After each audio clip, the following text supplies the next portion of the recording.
નમસ્કાર, આપની સાથે હું છું સેજલ. રાજ્યમાં કથળતી કાયદો અને વ્યવસ્થાની સ્થિતિ અને ત્યાર પછી જે રાજ્યના ડીજીપી વિકાસ સહાયે આદેશ આપ્યા 100 કલાકમાં ગુંડા તત્વોનું લિસ્ટ બનાવવાનું અને લિસ્ટ બનાવીને એમની સામે કાર્યવાહી કરવાની, આ બધી જ ઘટનાઓ અને કાર્યવાહીના આદેશ આપ્યા પછી પણ એ ગુનાખોરીનો ગ્રાફ છે એ રાજ્યમાંથી ઓછો નથી થઈ રહ્યો. એ ઘટનાઓનો આંકડો સતત ને સતત વધી રહ્યો છે અને એટલે જ જાણવું છે કે રાજ્યની અંદર આ પરિસ્થિતિ ઊભી થઈ છે એ પાછળ એક વકીલ શું માની રહ્યા છે. અને એટલે સ્ક્રીન પર તમે જોઈ રહ્યા છો મેહુલ બોગરાને આપણે જોડ્યા છે, એડવોકેટ મેહુલ બોગરા. બધી જ માહિતીઓ એમની પાસેથી જાણીશું. મેહુલભાઈ, જમાવટમાં સ્વાગત છે આપનું. ધન્યવાદ સુજી. 100 કલાકમાં ગુંડા તત્વોનું લિસ્ટ તૈયાર કરાયું મેહુલભાઈ, અને 8,000 કરતા વધારે ગુંડા તત્વોનું લિસ્ટ તૈયાર થયું છે. કાર્યવાહી કરવાના આદેશ અપાયા, બુલડોઝર ફેરવી દેવાયા છે, જેના ઘર ગેરકાયદે છે, જેના વીજ કનેક્શન ગેરકાયદે છે એ પણ કાપી દેવામાં આવ્યા છે અને હજુ આ કાર્યવાહી યથાવત છે. શું માનો છો, સૌથી પહેલા તો તમે એક વકીલ તરીકે, જે આદેશ આપવામાં આવ્યા છે અને જે પ્રમાણે કાર્યવાહી થઈ રહી છે એના પર? આ બધું છે ને એક તમાશો છે જે જાહેર જનતાને મૂર્ખ બનાવવા માટે કરવામાં આવે છે. 100 કલાકમાં લિસ્ટ બનાવવામાં તો આ વાત એવી છે, હું ઘણીવાર આ વસ્તુ કહેતો આવ્યો છું કે ગુંડાઓ ક્યારે બનતા નથી, એમને સિસ્ટમ દ્વારા બનાવવામાં આવે છે. સિસ્ટમ દ્વારા એમને પાણી પહોંચીએ અને આપણે કેમ એક ઝાડવું વાવીએ તો એને પાણી નાખીએ, એને મોટું કરીએ, બિયારણ ખાતર આપીએ, પછી મોટું વટવૃક્ષ બને.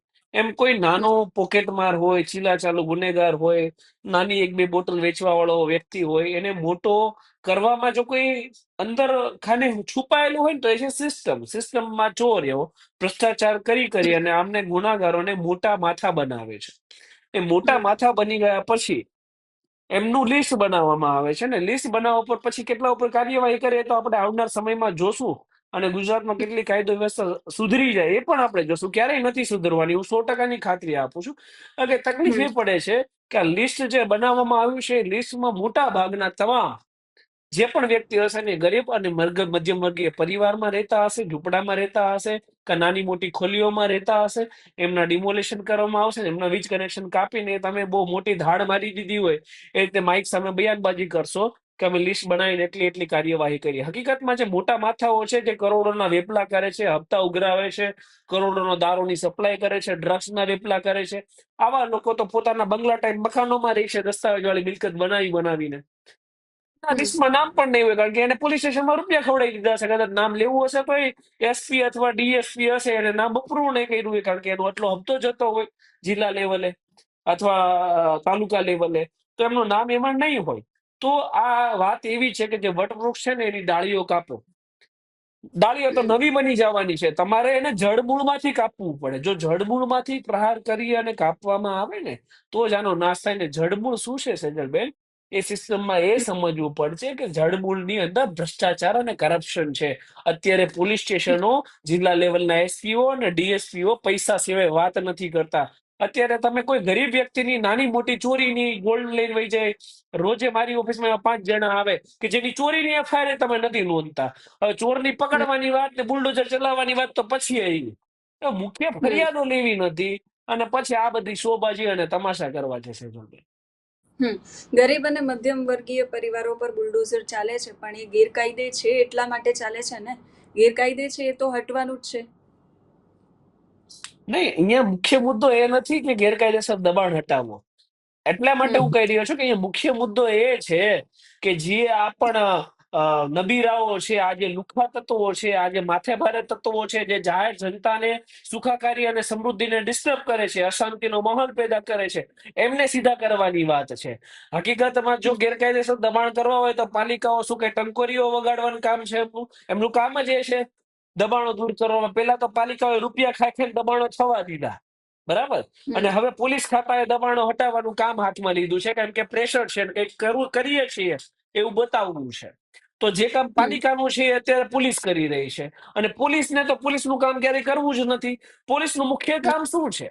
મુખ્ય કામ છે ગુનાખોરી નાથવાનું. તો ગુનેગારોને મોટા બનાવ્યા છે તમે, તો મોટા ગુનેગારોને પકડો ને. એ પ્રશ્ન મારો એવો જ છે. હું ક્યારેય એવું નથી કહેતું કે ડિમોલેશન ના થવું જોઈએ, ડિમોલેશન થવું જોઈએ, વરઘોડાય નીકળવા જાય, ટાટિયા તોડી નાખવા જોઈએ, પણ એ કોના?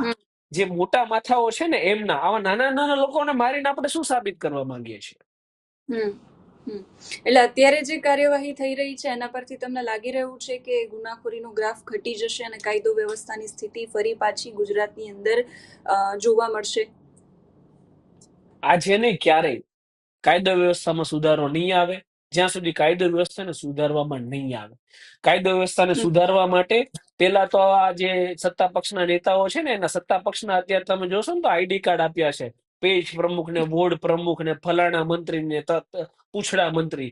તો આજે તો મંત્રીઓ અને વોર્ડ પ્રમુખો છે ને એ બધા સૌથી મોટા ખંડણીખોરો અને પ્રમુખો છે. અત્યારે કોઈ પણ મંત્રી હોય અથવા કોઈ પણ વોર્ડ પ્રમુખ હોય ને એ પોતાના વોર્ડમાંથી પોતાના જિલ્લા તાલુકાઓમાંથી ખંડણીઓને હપ્તા ઉઘરાવવાનો ધંધો કરે છે. તો લિસ્ટ બનાવવાની ક્યાં વાત છે? તમારી પાસે લિસ્ટ પડ્યા જ છે કે તમારા વોર્ડ પ્રમુખો અને મંત્રીઓ કેટલા છે. એમાંથી 60 થી 70% મંત્રીઓ અને વોર્ડ પ્રમુખો છે ને એ હપ્તા ખાવાનો ધંધો કરે છે.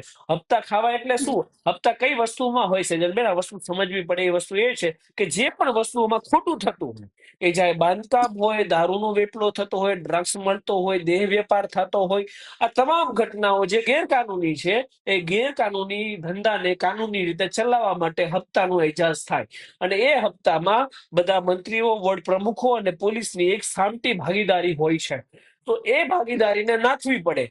મને તો એ નથી સમજાતું. હું તો ક્યારેક આમાં મંતમુગ્ધ થઈ જાઉં છું, વિચારમાં પડી જાઉં છું કે સાલા એ હરેક વ્યક્તિને એકવાર દેહ છોડીને જતું રહેવાનું છે. આ જેટલા પણ ભાજપના નેતાઓ છે ને આ વિચાર ક્યારે કેમ નહીં આવતો હોય કે તમે એક એવી સિસ્ટમ બનાવો કે જેનાથી હરેક વ્યક્તિની સુખાકારી અને સમૃદ્ધિ જળવાય, હરેક વ્યક્તિને ન્યાય મળે. તમે જયારે મરી જશો તમારી પાસે કદાચ 100 કરોડ 200 કરોડ તમે આ ગોરખ ધંધા કરીને કમાઈ લીધા હશે, પણ તમારા છોકરાને જો સમયાંતરે ન્યાય નહીં મળે તો એ 100 કરોડ ને અને 200 કરોડ ને તમે શું કરી લેશો? તો આ લોકોને હમ જે સિસ્ટમ બનાવવાની છે એ સિસ્ટમ નથી બનાવી રહ્યા. એક ભ્રષ્ટાચારનું એક વટવૃક્ષ બનાવ્યું છે જેનો શિકાર હમ અત્યારે એક સામાન્ય અને મધ્યમ વર્ગીય પરિવાર બને છે. સુજલભાઈ, હમ એક નવો ટ્રેન્ડ હમણાં મેહુલભાઈ શરૂ થયો છે, રસ્તા પર ન્યાય કરી દેવાનો. એ પછી પોલીસ કર્મચારી હોય કે પછી કોઈ સામાન્ય માણસ પણ કેમ ના હોય. ગોંડલની અંદરથી ઘટના સામે આવી. અગાઉ અરવલ્લીમાં પણ થયું હતું. અરવલ્લીમાં મંત્રી પુત્રોએ ચાઇનીઝની લારી ચલાવતા એક વ્યક્તિને જાહેરમાં માર માર્યો હતો અને ઢોરમાર માર્યો હતો. પોરબંદરમાં પોલીસમાં કામ કરતા વ્યક્તિ સાથે બબાલ થઈ અને એ વ્યક્તિ કદાચ બોલ્યો હશે કે દારૂના નશામાં પણ હશે, તો એની સામે પણ એ પ્રકારની કાર્યવાહી કરવામાં આવી. પોલીસે ભેગા મળીને વ્યક્તિને માર્યો. આ જે આખો નવો ટ્રેન્ડ શરૂ થયો છે રસ્તા પર ન્યાય કરી દેવાનો, એ કઈ રીતે બદલી શકાય? અગેન અહીંયા હમણાં તો મેં 2 દિવસ પહેલા ન્યુઝપેપરમાં એવું વાંચ્યું હતું કે હાઈકોર્ટના જજના ઘરેથી રૂપિયાના ઢગલા મળ્યા છે. તો હમ કોલેજિયમથી નિયુક્ત થઈ ગયેલા જજો છે સિસ્ટમની અંદર હાલ, જે સરકાર દ્વારા ડાયરેક્ટ નિયુક્ત કરવામાં આવે છે.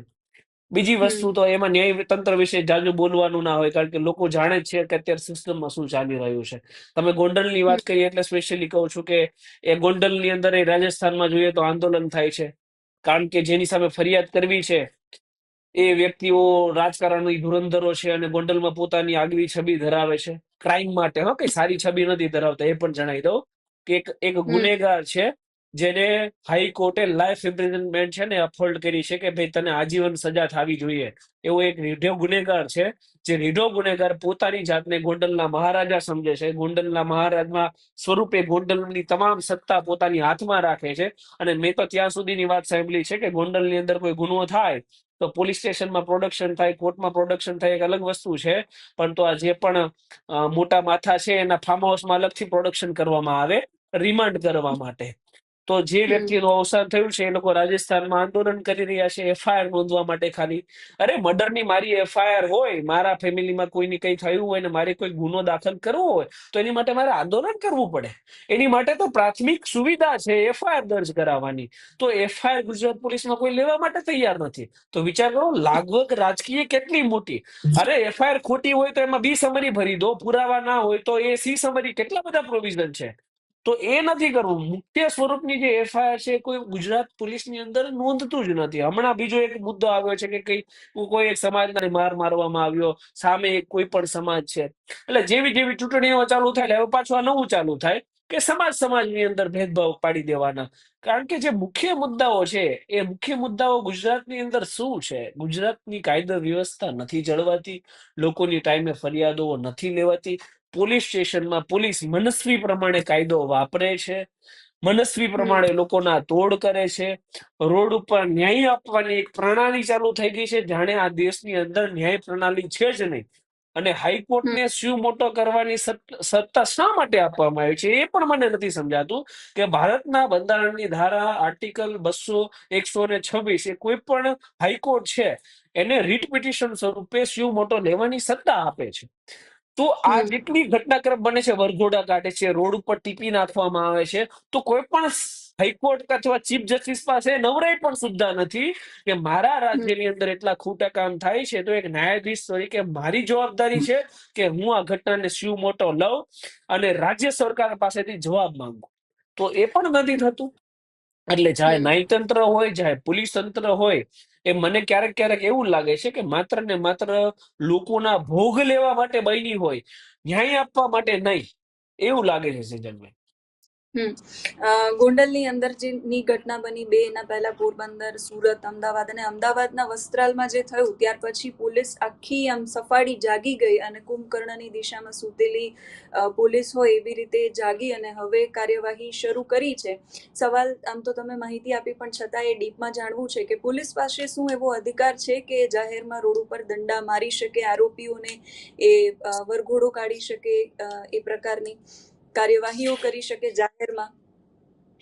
એમાં એવું છે કે જ્યારે કોઈ પણ વ્યક્તિને પોતાના મંત્રાલય ઉપર ખતરો લાગે ને, મંત્રી હોય અને મંત્રાલય પર ખતરો લાગે કે આપણા હાથમાંથી મંત્રાલય જાય એમ છે, કેમ કે આપણે આ મંત્રાલયને સુદૃઢતાથી સાચવી શક્યા નથી, કાયદો વ્યવસ્થાની જાળવણી કરાવી શક્યા નથી, લુખ્ખા તત્વો બેફામ થઈ ગયા છે રોડ ઉપર.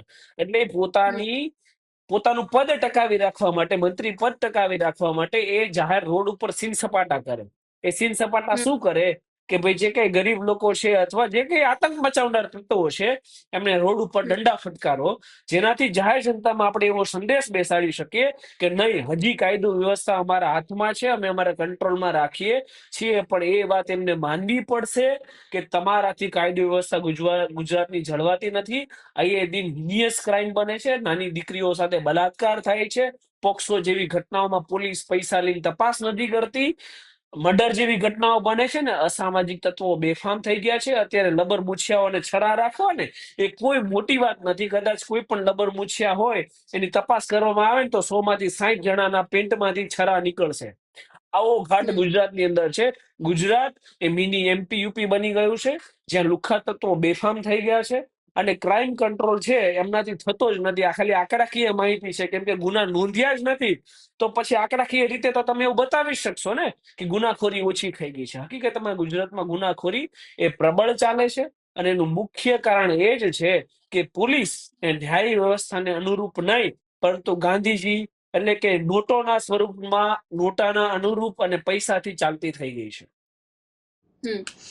ઘણી વખત એવું બનતું હોય, જેમ કે ગોંડલની ઘટના બની તો પાટીદાર સમાજના સગીર યુવકને માર માર્યો એટલે સમાજ સામે આવ્યો, જેની સંખ્યા બહુ જ મોટા પ્રમાણમાં છે અને સમાજ બોલે તો એની અસર પણ થતી હોય છે અને પરિણામે ફરિયાદ પણ લેવી પડતી હોય છે. સામે ક્ષત્રિય સમાજ છે, એમણે પણ રેલી કાઢી.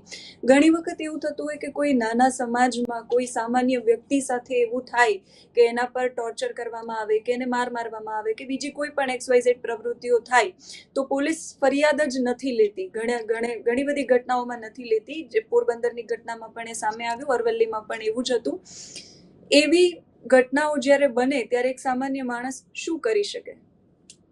તો આ એ હમ મુખ્ય મુદ્દો જે છે કે તમે જે હમ મુદ્દાઓ જોવાના છે ને એ નથી જોતા. તમે દેશને જાતિ, જ્ઞાતિ, ધર્મ આના આધારે બાટી અને એક પાપ કર્યું છે. જે પાપના હમ અનુસંધાનમાં તમે એક પોલિટિકલની વાહવાઈ કરવા માટે, પોલિટિકલ પાર્ટીને ચાટવા માટે તમે દેશને ભાગલામાં પાડ્યો છે. આ વ્યક્તિને માણસ, આ દેશના જનતાને માણસ તરીકે ના જોતા તમે જાતિ, જ્ઞાતિ અને ધર્મના આધારે ભાગલા પાડીને જોયા છે. એનું ફળ આપણે ભોગવી રહ્યા છીએ. એનું ફળ શું ભોગવી રહ્યા છીએ કે પોલીસ સ્ટેશનમાં કોઈ પણ વ્યક્તિ એ જે કોઈ પણ સમાજનો હોય એ જાય છે તો ગુનો દાખલ થતો નથી. આગળ તમે રૂપિયા આપશો, 5 લાખ આપી દો, 4 લાખ આપી દો, 10 લાખ આપી દો, જેવી તમારી એફઆઈઆર, તો ગુનાની હમ જરૂર નથી. આગળ મેહુલ બોગરા પોલીસની સામે પડે તો કોઈ હમ ગુનાની જરૂર નથી. પોલીસનો દલાલ ઉભો થશે ને એફઆઈઆર થઈ જશે. તો પોલીસનો ઈગો હર્ટ થાય, પોલીસને પૈસા મળે અથવા હોમ મિનિસ્ટ્રીમાંથી ફોન આવે તો સીધી એફઆઈઆર થઈ જશે, બાકી એફઆઈઆર નહીં થાય.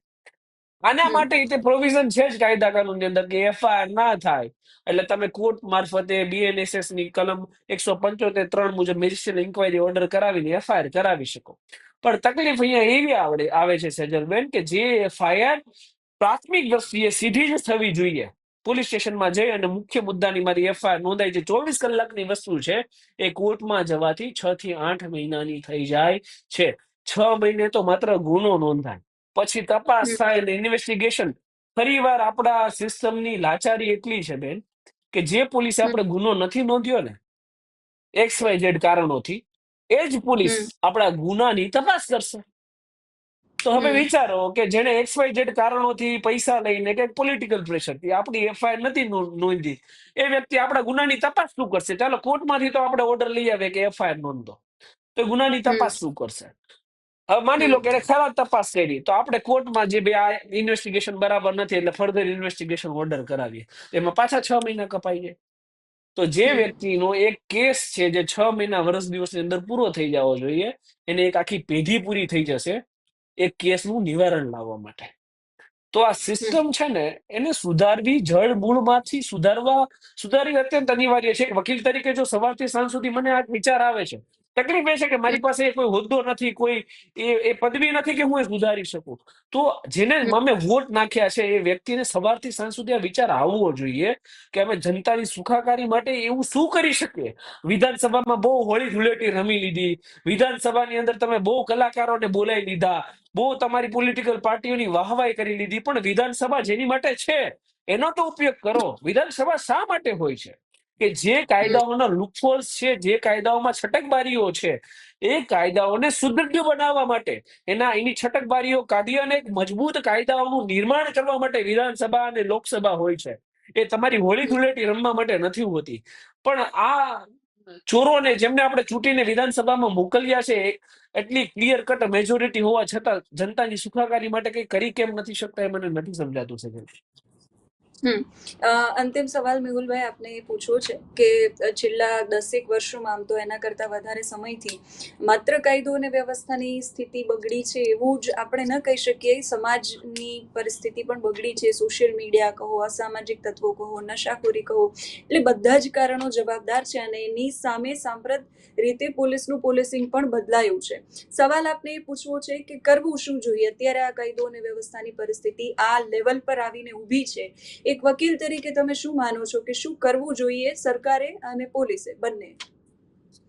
અગેન, જ્યારે સમય બદલાય ને, તો સમયના અનુસાર આપણે કાયદો વ્યવસ્થાઓને બદલાવવી પડે. એને હમ ડિજિટલ યુગની અંદર ડિજિટલાઇઝ કરવી પડે.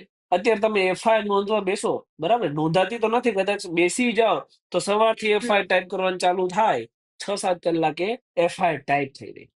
તો અગેન હમ એમાં પણ ડિજિટલ સિસ્ટમ હોવી જોઈએ. વર્બલી એફઆઈઆર નો પણ ઓપ્શન આવવો જોઈએ. કોઈ પણ વ્યક્તિ મૌખિક એની ફરિયાદ આપી શકે અને મૌખિક જ રેકોર્ડ કરવાની. અને અગેન આમાં વસ્તુ એવી છે કે સમય સંજોગો બદલ્યા છે ને, એમાં બહુ બધી પરિસ્થિતિઓ બદલાયેલી છે, લોકો પણ બદલ્યા છે, લોકોના ક્રાઇમ રેશિયોમાં લોકોનું ક્રિમિનલ માઇન્ડ સેટ પણ બન્યું છે, એમાં ના નથી. પણ તો વસ્તુ હમ એવી છે કે આપણા ગુજરાતમાં પ્રાચીન કાળથી એક કહેવત છે કે સોટી વાગે સમસમ, વિદ્યા આવે રમઝમ. આપણે એવું ના કહી શકીએ કે ચોરો વધી ગયા છે, મર્ડર કરવા હમ વાળા વધી ગયા છે, નશો નું સેવન વધી ગયું છે એટલે ક્રાઇમ થઈ રહ્યા છે. સરકારનું કામ જ એ છે ક્રાઇમને અટકવાનું, જનરેશન સુધારવાનું, કાયદો વ્યવસ્થા એવી સુદૃઢ બનાવે કે ઓટોમેટિક જનરેશન છે એ કંટ્રોલમાં આવે. એમ તો અમેરિકામાં ઘરે ઘરે બધા પાસે ગન છે, તો કઈ રોજબરોજ કઈ મર્ડર થઈ જાય? ના થાય. ગન આપી છે તો એને અનુરૂપ એ લોકોએ સિસ્ટમ બનાવી છે કે જેનાથી ક્રાઇમને કંટ્રોલ કરી શકાય. હું તમને એક ઉદાહરણ આપીશ બેન, કે હું કારણ કે વકીલ તરીકે કામ કરી રહ્યો છું, તો વર્ષ 2018 પહેલા એવું હતું કે કોઈ પણ સોશિયલ મીડિયામાં કોઈનો ભ્રષ્ટાચારનો એક વિડીયો વાયરલ થાય ને, ઇન્કવાયરી બેસી જાય, ડિસમિસલ થઈ જતું, વ્યક્તિઓ ડરતા. વર્ષ બે હજાર હમ બાવીસ સુધી એવો સિનારીઓ આવ્યો કે નીચલા વર્ગના જે કર્મચારીઓ હોય ને એની ઉપર કાર્યવાહી કરીને રફે તફે કરી નાખે. વર્ષ બે હજાર હમ બાવીસ પછી આ ડિજિટલ યુગમાં લગભગ રોજ બરોજ કોઈ ના કોઈ વ્યક્તિનો ભ્રષ્ટાચારનો સોશિયલ મીડિયામાં વિડીયો વાયરલ થાય છે. એક્શન લેવા હમ વાળું કોઈ છે જ નહીં. વિડીયો વાયરલ થવા હોય તો ભલે થાય, કારણ કે ઉપરથી નીચે સુધી, ક્લાસ 4 થી ક્લાસ 3, 2, 1 અને એની ઉપર નેતા તમામની પૂંછડી હપ્તાખોરીમાં દબાયેલી છે, કારણ કે હપ્તો નીચેથી ઉપર સુધી જાય છે. એટલે એક્શન લેવા વાળું કોઈ છે જ નહીં. તો નૈતિક મૂલ્યો નેતાઓએ બનાવવા પડે, કારણ કે નેતાઓ જ સિસ્ટમની અંદર છે. નૈતિક મૂલ્યો બનાવી અને ભ્રષ્ટાચારને અનુરૂપ જે પણ કાયદાઓ છે એમાં ફેરફાર કરવા પડે. ભ્રષ્ટાચાર સંબંધી ફાંસીની સજાની જોગવાઈ કરવી પડે. 6 મહિનાની અંદર એની ટ્રાયલો પૂરી કરવી પડે. અને જે કાયદો વ્યવસ્થા છે એમાં જો સમય લિમિટ હરેક વસ્તુની અંદર આવે, રાઈટ, હરેક વસ્તુની એક સમય મર્યાદા હોય. વ્યક્તિનું જીવન ફિક્સ છે 100 વર્ષ માટે. તો કાયદો વ્યવસ્થામાં એક સમય મર્યાદા નક્કી કરવી પડે કે 24 કલાકમાં એફઆઈઆર થાય, 10 દિવસની અંદર ચાર્જશીટ થાય અને 6 દિવસની અંદર, સોરી, 6 મહિનાની અંદર ન્યાય મળી જાય. જો આવી વેલ એસ્ટાબ્લિશ સિસ્ટમ ઊભી થાય અને ભ્રષ્ટાચાર માટે એક સુદૃઢ કાયદો બને, જો ફાંસી તમે આપી શકતા હોય ને ભ્રષ્ટાચાર માટે, એવો કોઈ કાયદો બને ને, તો પછી આ સિસ્ટમમાં સુધાર આવે છે. પોલીસમાં કેટલો બદલાવ આવવો જોઈએ, પોલીસની કામગીરીમાં? પોલીસ માટે તો આપણે કદાચ, હું અત્યારે સમયનો અભાવ છે એટલે શોર્ટમાં કહીશ. પોલીસની કામગીરી માટે હોમ મિનિસ્ટર સૌથી મોટું મહત્વનું પરિબળ હોય છે કે પોલીસ માટે શું કરી શકે છે. પોલીસ બળ ઓછું હોવું, પોલીસ સ્ટેશનની અંદર પોલીસ કર્મચારીઓની નિષ્કાળજી, કામનું ભારણ, આ બધા પરિબળો જવાબદાર છે આની અંદર. જ્યાં સિટીની અંદર 70 લાખની વસ્તી છે ત્યાં 6,000 પોલીસ કર્મચારી, સુરતની વાત કરું છું, 6,000 પોલીસ કર્મચારીઓ ના ચાલે. ત્યાં 60,000 પોલીસ બળનો કાફલો હોવો જોઈએ. પોલીસ કર્મચારીની મિનિમમ સેલેરી 1 લાખ રૂપિયા હોવી જોઈએ. પોલીસ કર્મચારીની ડ્યુટી 8 કલાકથી વધારે ના હોવી જોઈએ. જેનથી એ માનસિક તણાવ નહીં અનુભવે, તો કોઈ પણ વ્યક્તિ સાથે તોછડું વર્તન નહીં કરે. પોલીસ કર્મચારીનો 100 કિલો કરતા વધારે વજન હોવો ના જોઈએ. જો 100 કલાક કરતા વધારે જાય છે તો એને ડાઉન કરીને ફરીવાર પછી જે નોકરીમાં આવી શકે ત્યાં સુધી નોકરીમાં ના આવે. કે એકવાર ક્લિયર કટ કોઈ વિડીયો આવે છે જેમાં કોઈ પણ પોલીસ કર્મચારી પૈસા લેતો પકડાય છે તો એનું ડિસમિસલ જ થવું જોઈએ. સસ્પેન્શનનો કોઈ ઓપ્શન જ ના હોવો જોઈએ, કારણ કે લાખો ઈમાનદાર લોકો છે જેને પોલીસની નોકરી જોઈએ છે. પ્લસ સૌથી વધારે મહત્વની વાત એવી છે કે પોલીસ બળને નિભાવતો, પોલીસ બળનું હેન્ડલિંગ કરતો હોમ મિનિસ્ટર એ પોતે ઈમાનદાર હોવો જોઈએ, એ પોતે કૌભાંડી ના હોવા જોઈએ. જો આવો માહોલ બને તો પછી રાષ્ટ્રનું અને રાજ્યનું કલ્યાણ થાય છે. જલ્દી આભાર મેહુલભાઈ જમાવટ સાથે જોડાવા માટે, અને અપેક્ષા એ રાખીએ કે કાયદો અને વ્યવસ્થાની સ્થિતિ ફરી એકવાર ગુજરાતમાં જોવા મળે અને શાંતિ, સલામતી અને સુરક્ષા એ ગુજરાતીઓ, દરેક ગુજરાતી મહેસૂસ કરી શકે, ગુજરાત બહારથી આવતા લોકો પણ એને મહેસૂસ કરી શકે. અત્યારે આ વિડીયોમાં બસ આટલું જ. નમસ્કાર. ધન્યવાદ.